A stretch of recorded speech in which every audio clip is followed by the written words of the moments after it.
নমস্কার, আমি মৌমিতা। আমার নতুন একটি ছোট্ট ভিডিওতে আপনাদের সকলকে অনেক অনেক স্বাগত। এই যে এটা হচ্ছে সরস্বতী পুজোর পরের দিন, মানে আগের দিন যে আড়ংঘাটে অনুষ্ঠান দেখে এলাম, এটা ঠিক তার পরের দিন। এদিন ছিল আমাদের এখানে মাঠে হিন্দু মহাসম্মেলন, ওই যে আগের দিন বলেছিলাম। আর দেখো সকাল সকাল কিন্তু আমাদের এখানে কীর্তনের দল চলে এসেছিল।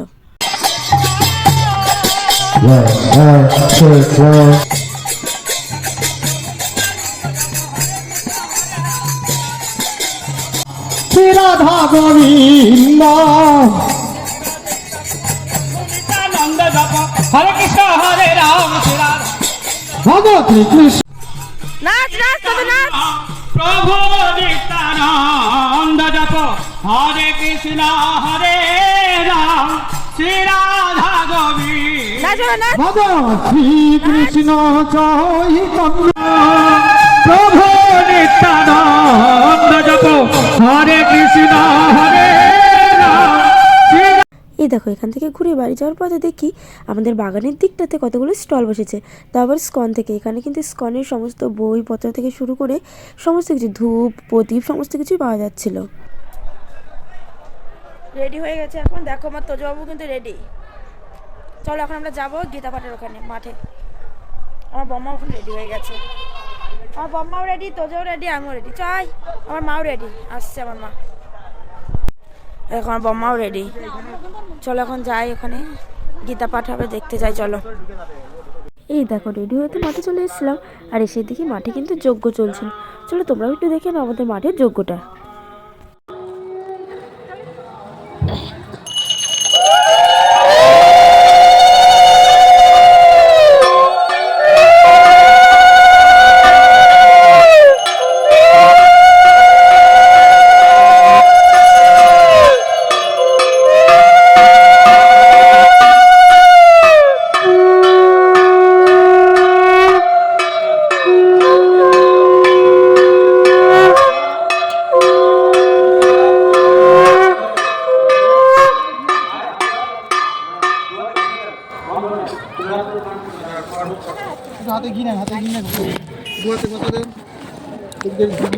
এদিকে দেন।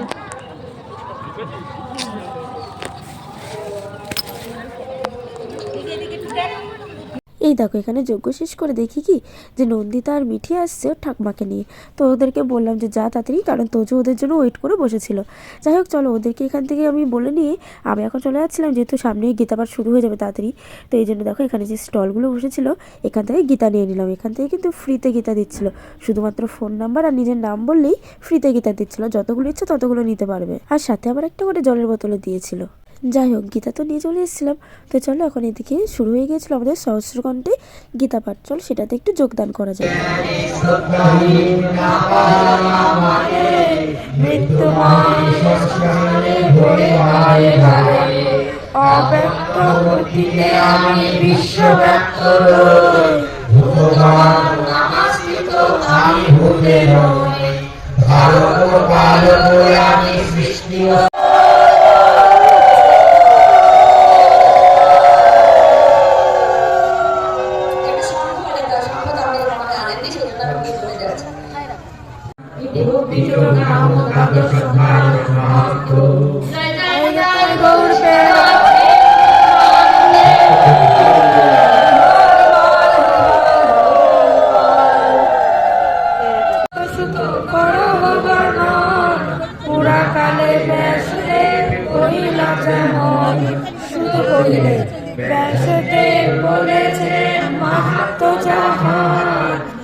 কৃষ্ণ অবগত সর্বার্থ কিঞ্চিৎ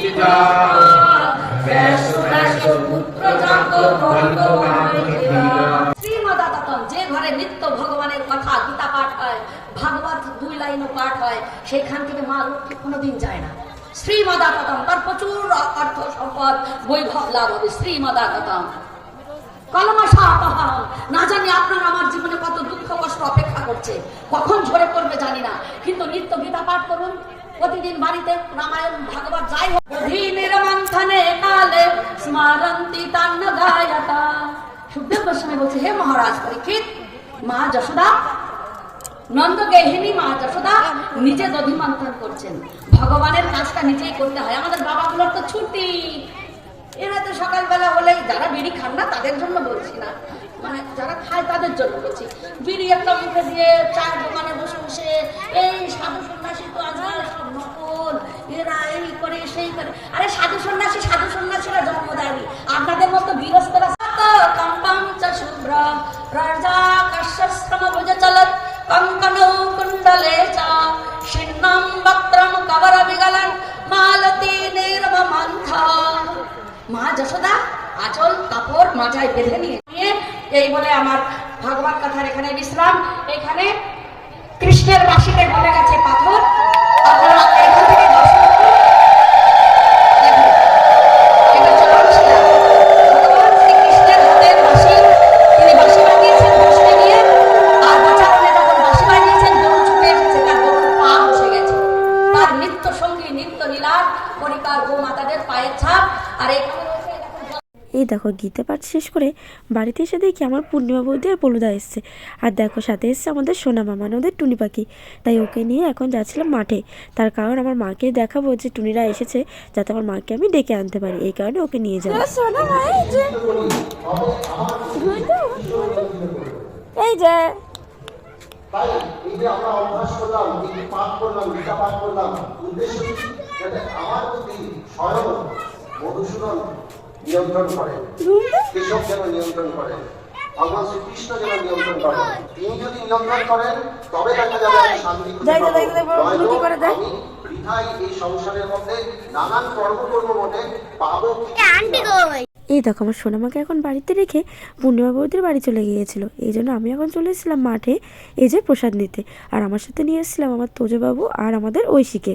যাই হোক চলো এখন প্রসাদ পাওয়া যাক। আর এই দেখো আজকের প্রসাদে ছিল খিচুড়ি, তার সাথে লাবড়ার তরকারি, আর তার সাথে ছিল চাটনি আর পায়েস।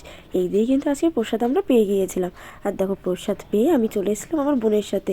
এই যে বোনের যেহেতু কাজ ছিল সরস্বতী পুজোর দিন, তো সেই দিন তো বিয়ে ছিল আর আজকে ছিল বৌভাত, তো ওখানে কিছু পার্টি মেকআপ ছিল, তো ওই জন্য ও এসেছিলো। আর ওর সাথে আমি এসেছিলাম একটু শাড়ি টাড়ি পরানোর হেল্প যদি কিছু হয়, তো সেইগুলো করতে আমি এসেছিলাম। কারণ এরপর আমরা আবার যাবো আড়ংঘাটাতে ওই যে প্রোগ্রামে, তো এই জন্য একটু মানে কাছাকাছি মানে থাকলে দুজন মিলে একসাথে করলে হাতে হাতে তো যত তাড়াতাড়ি হয়ে যেত, এই জন্য কিন্তু আসা। চলো আমাদের কাজ হয়ে গেছে এখন এই বাড়িতে। চলো এখন যাই আমরা বাড়ির দিকে। বাড়িতে ওরে বাবা তিনটে এখানে, মা ভয় ভয়ে এসছি ভাই, আমি ভয় ভয়ে এসছি। তিনটি কুকুর তিনটেই এখানে শুয়ে খেতে দেয়, বুঝলি? হ্যাঁ বুঝতে পেরেছি, বুঝতে পেরেছি। ঠিক আছে চল এখন যাই দেখ। চলো তো এই দেখো যেহেতু আমরা বলেছিলাম যে আড়ংঘাটায় যাবো, এই জন্য দেখো আমার বরকে বলেছিলাম রেডি হয়ে বাড়ির সামনে দাঁড়াতে, আমরা ওকে নিয়ে নেবো। তো এই জন্য দেখো রেডি হয়ে দাঁড়িয়েছিল আর আমরা এখন চলে এসেছিলাম। চলো ওকে নিয়ে এখন বাড়ির দিকে আবার ফিরে যাওয়া যাক। এই দেখো আমরা তো আড়ংঘাটায় যাচ্ছিলাম, তার মধ্যে পাঁচবিড়ায় এসেই ফুচকাওয়ালাকে পেয়ে গেলাম। আর এই ফুচকা ওর কাছ থেকে আমরা কিন্তু ফুচকা খেয়ে নিয়েছিলাম। আর তারপরে আড়ংঘাটায় এসে প্রচণ্ড পরিমাণে খিদে পেয়ে গিয়েছিল, এই জন্য খেয়ে নিলাম একটু বিরিয়ানি। এখন চলো কনসার্টের দিকে যাওয়া যাক।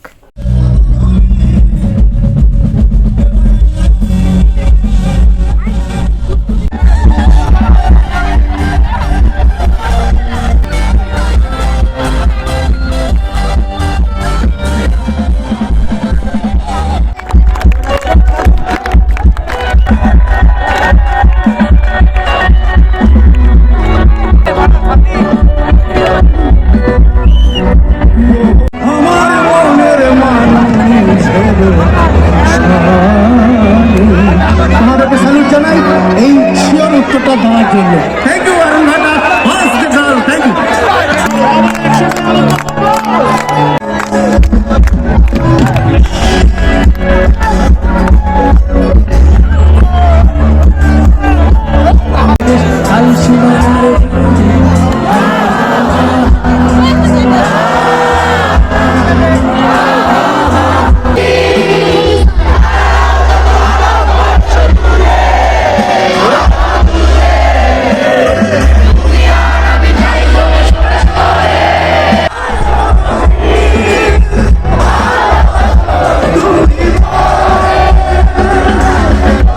এই দেখো এখন কিন্তু আমাদের মোটামুটি অনুষ্ঠান দেখা কমপ্লিট হয়ে গেছে, তাই এখন আমরা তিনজন বেরিয়ে পড়ছিলাম। আমার বোনরা তখনও ছিল, মানে আমার মেয়েরাও যেহেতু এসেছিলো তো ওরা তখনও অবধি ছিল, কিন্তু আমি আমার বর আর আমার বোন আমরা তিনজন বেরিয়ে যাচ্ছিলাম, তার কারণ অনেকটা পথ যেতে হবে।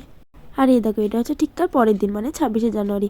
আর ওই দিন যেহেতু প্রজাতন্ত্র দিবস ছিল, তাই আমার তোজবাবু এখানে এসেছিল পতাকা উত্তোলন দেখতে, আর সাথে আমাকেও নিয়ে এসেছিলো। তো আমরা দুজন মিলে এখানে এসেছিলাম। আর দেখো ওখান থেকে আমাদের কী কী দিয়েছিল, এই যে সোনপাপড়ি আর তার সাথে 2টো করে লজেন্স। আর জানো তো, যেহেতু সোনপাপড়িটা আমার ঠিক অতটা পছন্দের নয়, এই জন্য কিন্তু সোনপাপড়িটা আমি আমার বোনকে দিয়ে দিয়েছিলাম। দেখো ও খাচ্ছিল আর আমি লজেন্সগুলো নিয়ে নিয়েছিলাম।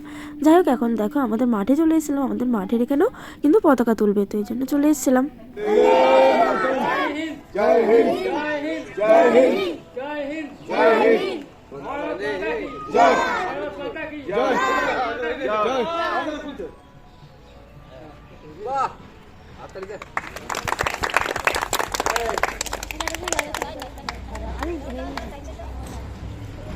এই দেখো মাঠের থেকে লজেন্স নিয়ে বাড়িতে চলে এসেছিলাম, আর আমার বরের দিকে ভাত খাচ্ছিল, তখনও কিন্তু আমি মাত্র চা খাচ্ছিলাম। যাই হোক চলো এখন বাড়িতে যাওয়া যাক। আমার 80 টাকা ভাই, 80 টাকা ভাই, ভাই চলো 80, শুয়ে পড় 80 টাকা ভাই ভাই। এই বুটু ভাই, বুটু যাবে এখন দিতে। আমার মা উঠেছে থাক।